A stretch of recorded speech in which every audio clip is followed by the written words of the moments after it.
जितने भी लोग आबाद हैं या आज तक जितने भी इंसान पैदा हुए हैं, इनमें अक्सरियत किसी न किसी मजहब को फॉलो करती है, किसी न किसी मजहब की इत्तिबा करती है। इस अक्सरियत को खुदा का तसव्वुर और खुदा के वजूद का यकीन हर चीज से ज्यादा है। ये एक अलग मसला है कि खुदा को पहचानने का तरीका, खुदा तक पहुंचने का तरीका, खुदा की बंदगी और इबादत का तरीका हर मजहब में अलग अलग है, लेकिन खुदा के वजूद का यकीन ये इस इंसानियत की अक्सरियत में के रगोपे में सरायत किए हुए है।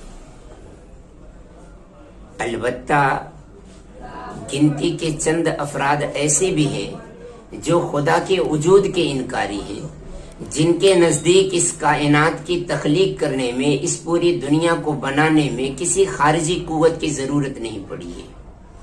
ये पूरी कायनात, ये जमीन और आसमान खुद ब खुद वजूद में आ गई है। ऐसे लोगों को मुल्हिद और दहरिया कहा जाता है।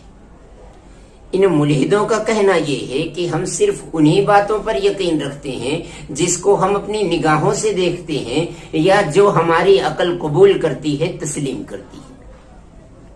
एथियस्ट तो सबूत मांगते हैं, मंतक मानते हैं। ये इस मुल्हिद की सिर्फ बातें ही बातें हैं, हकीकत से इसका दूर दूर तक का कोई वास्ता, कोई ताल्लुक नहीं है। इसलिए कि इन मुल्हिदों से जब भी बात की जाए और जमीनों आसमान की तख्लीक पर, इस कायनात को बनाने पर बात की जाए, तो इनका सबसे पहला सवाल यही होता है कि अगर जमीनों आसमान को अल्लाह ने पैदा किया है तो फिर अल्लाह को किसने पैदा किया।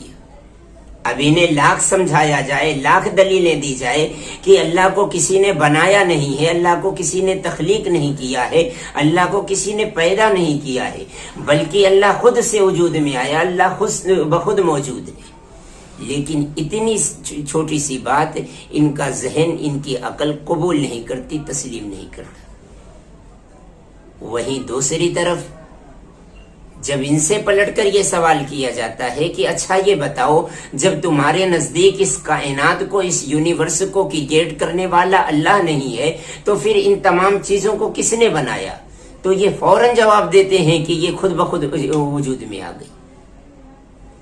ये जमीन, ये सूरज, ये आसमान, ये कहकशां, ये गैलेक्सी, जमीन पर बसने वाले इंसान, हैवानात, नबातात, जमादात, ये तमाम की तमाम चीजें, इनका बनाने वाला, इनको पैदा करने वाला कोई नहीं है, ये खुद ब खुद वजूद में आ गई।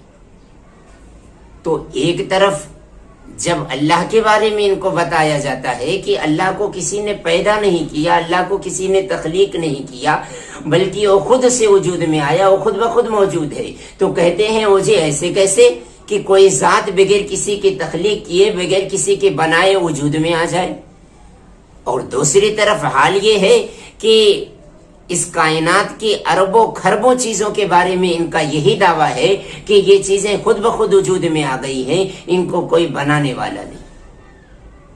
तो इससे ये हकीकत खुलकर बिल्कुल आश्कारा हो गई कि इन मुल्हिदों को अकल से अल्लाह वास्ते बैर है, अल्लाह वास्ते दुश्मनी है। ये अकल परस्त नहीं बल्कि ये अकल के दुश्मन हुआ करते।